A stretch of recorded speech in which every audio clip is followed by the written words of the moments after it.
Baik ikhwafillah, pada kesempatan kali ini saya akan berbagi sebuah video. Ini sangat penting dan orang kurang lebih ikhwafillah. Ini wajib kita ketahui dan supaya kita lebih waspada untuk kedepannya.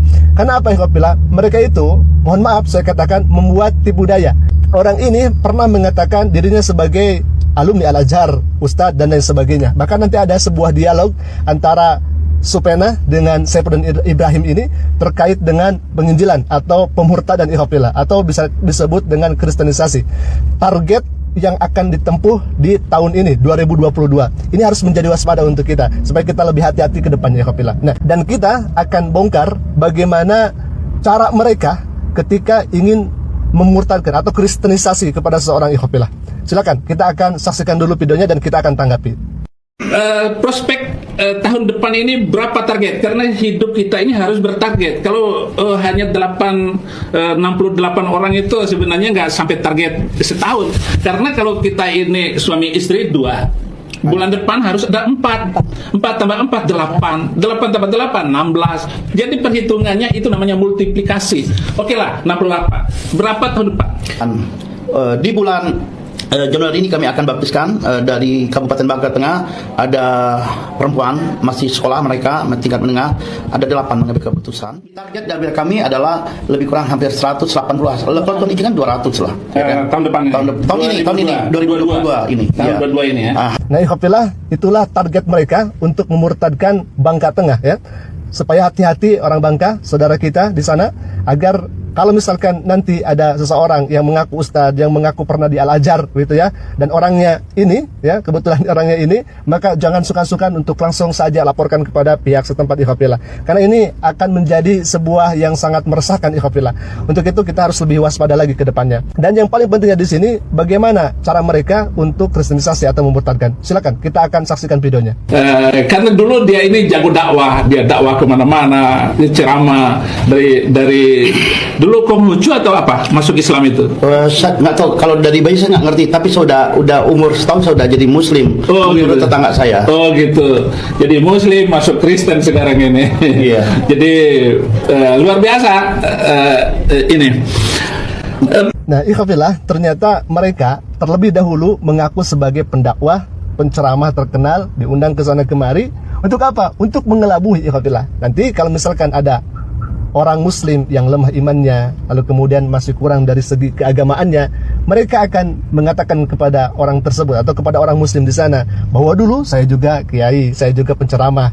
Nah, orang muslim yang awam ini akan berpikir, orang yang sepangkat kiai saja murtad, orang yang sudah berpengetahuan agama saja murtad, apalagi kita yang awam ini. Ya tentu saja kalau misalkan awam pasti akan mengikuti agama orang tersebut begitu ya. Nauzubillah min dzalik. Itulah cara-cara mereka ikhwafillah yang harus kita waspadai, yang harus kita lebih hati-hati ke depannya. Boleh jadi mereka akan datang mengetuk ke rumah kita. Untuk itu kita harus lebih hati-hati lagi, wabil khususnya di daerah Bangka ya. Saudara-saudara kita daerah Bangka, kaum muslimin di sana harus lebih hati-hati lagi ya. Innamal mu'minuna ikhwah. Kita semuanya adalah bersaudara, kita harus saling mengingatkan, apalagi terhadap orang-orang yang akan merusak kepada agama Islam ini ikhwafillah. Baik, mungkin itu saja informasi dari kami, semoga bermanfaat dan semoga ini menjadi pelajaran untuk kita semuanya. Dan kita akan saksikan terlebih dahulu kekocakan bagaimana orang ini yang mengaku dulunya sebagai alumni Al-Azhar, sebagai pendakwah, sebagai penceramah kondang, diundang ke sana kemari. Kita akan saksikan apakah sesuai dengan klaimnya atau tidak ikhwafillah. Silakan. Saya dari mana sekolah dan lain sebagainya. Saya pernah di Al-Azhar, di Al-Azhar juga pernah di sana. Alif Lam Mim, zalika kitabul la raiba fihi hudal lil muttaqin, alladzina yu'minuna bil ghaibi wa yuqimuna sholata wa mimma razaqnahum yunfikun. Itu adalah ayat kursi. Saya sudah berulang kali mengatakan kepada Pak Menteri Agama, dan inilah Menteri Agama yang saya kira Menteri Agama yang toleransi dan damai tinggi terhadap minoritas. Nah, mohon Pak Menteri Agama agar situasi seperti ini dikondusifkan. Jangan takut dengan kadrun. Bapak adalah pemerintah, Menteri Jokowi. Bapak memiliki banyak hal, Bapak memiliki tentara. Pakailah tentara, bahkan Bapak punya Banser NU yang seluruh Indonesia itu bisa digerakkan oleh Bapak sebagai Panglima Banser. Untuk apa takut untuk mengatakan masalah azan itu urusan Menteri Agama, kenapa rakyat marah? Nggak usah takut. Dan jangan mundur sedikit pun dengan kaum kadrun itu, kaum Islam Sontoloyo itu, Pak. Saya dukung sekali. Bahkan jangan sekedar mengatur suara azan, atur juga kurikulum yang ada di madrasah, sanawiyah, aliyah, sampai perguruan tinggi. Karena sumber kekacauan itu adalah dari kurikulum yang tidak benar. Bahkan kurikulum-kurikulum di pesantren, Pak, jangan takut untuk dirombak. Bapak periksa, ganti guru-gurunya yang... Karena pesantren itu melahirkan kaum radikal semua. Seperti saya ini dulu radikal.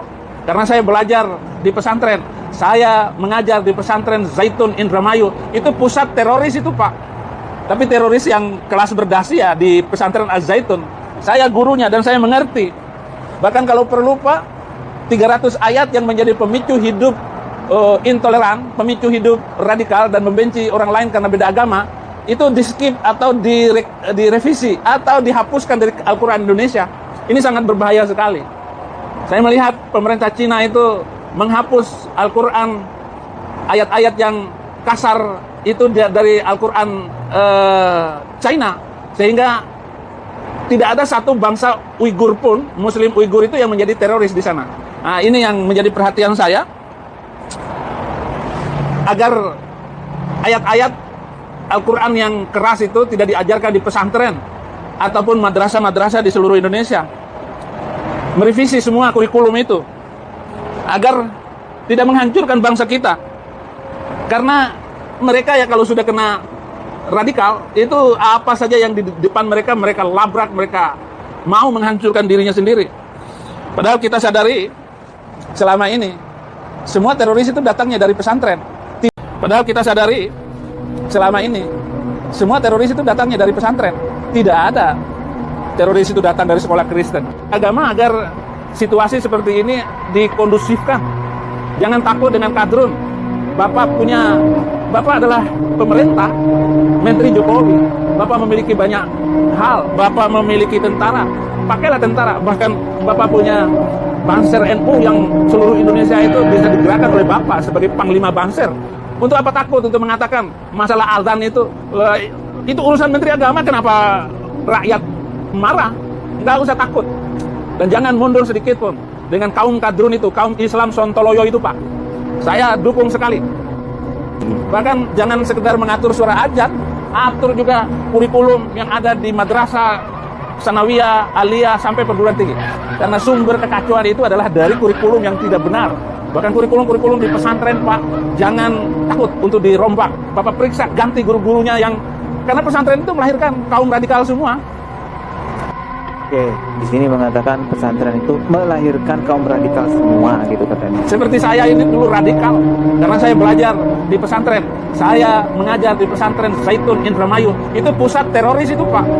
Tapi teroris yang kelas berdasi ya di pesantren Az-Zaitun. Saya gurunya dan saya mengerti. Bahkan kalau perlu, Pak, 300 ayat yang menjadi pemicu hidup intoleran, pemicu hidup radikal dan membenci orang lain karena beda agama, itu di skip atau direvisi atau dihapuskan dari Al-Quran Indonesia. Nah, ini sangat berbahaya sekali. Saya melihat pemerintah Cina itu menghapus Al-Quran, ayat-ayat yang kasar itu dari Al-Quran China, hingga tidak ada satu bangsa Uighur pun, Muslim Uighur itu yang menjadi teroris di sana. Nah, ini yang menjadi perhatian saya, agar ayat-ayat Al-Quran yang keras itu tidak diajarkan di pesantren ataupun madrasah-madrasah di seluruh Indonesia. Merevisi semua kurikulum itu agar tidak menghancurkan bangsa kita. Karena mereka ya kalau sudah kena radikal, itu apa saja yang di depan mereka labrak, mereka mau menghancurkan dirinya sendiri. Bersama pernyataan kontroversial seorang pendeta yang meminta Menteri Agama untuk menghapus 300 ayat Al-Quran viral di media sosial. Masalah karena Menteri Agama mau mengatur suara toa masjid diributin. Hanya karena Menteri Agama dia terserah, namanya pemerintah, dia mau mengatur apa saja, mau mengatur haji. Bahkan kalau Saifuddin Ibrahim jadi Menteri Agama, program saya lebih jelas lagi, larang naik haji ke Arab Saudi. kalau saya jadi Menteri Agama. Kenapa? Karena hanya menguntungkan Arab. Indonesia miskin, Indonesia kere, Indonesia susah gara-gara naik haji. Tinggalkan pembacaan kitab suci itu. Ya, minimal yang saya usulkan itu ada 300 ayat-ayat yang harus mungkin di skip. Saya sudah bangga dengan Bapak, tetapi begitu Bapak mengomentari tentang saya, haleluya, nderemak sampean. Lu sampean bagaimana? Kok bisa begitu sampean? Kecanggihan sekarang ini, penelitian yang saya lakukan tidak bisa dilawan oleh siapapun, apalagi oleh Pak Mahfud MD. Berani carok dengan saya. Ayo kita carok, mati-matilah. Haleluya. Atau kita main catur, berdua main catur. Siapa yang kalah, lompat ke jurang. Berani? Tidak ada urusannya Pak Mahfud. Saya memiliki kepribadian yang pasti untuk membela kebenaran. Dari kecil, saya tidak pernah ribut dengan manusia lain kecuali karena membela teman-teman saya. Kepada Bapak Pendeta yang mengusulkan kepada Kemenak untuk men-skip 300 ayat di dalam Al-Quran dan meniadakan ibadah haji. Ini dipikirkan ulang, Pak. Ya, dipikirkan ulang. Kenapa? Ya, itu adalah firman Allah yang membuat Allah, bukan manusia nulis-nulis begini yang bisa di-skip ataupun dihapus atau diapakan, diganti teori baru. Ya, mohon dipikirkan ulang karena yang saya kenal seorang pendeta itu, Pak, sejak kecil sampai sekarang orangnya baik, santun, ya, cerdas. Terus dia tidak mau mengurusi hal-hal di luar agamanya atau di luar keyakinannya dan sangat bertoleransi.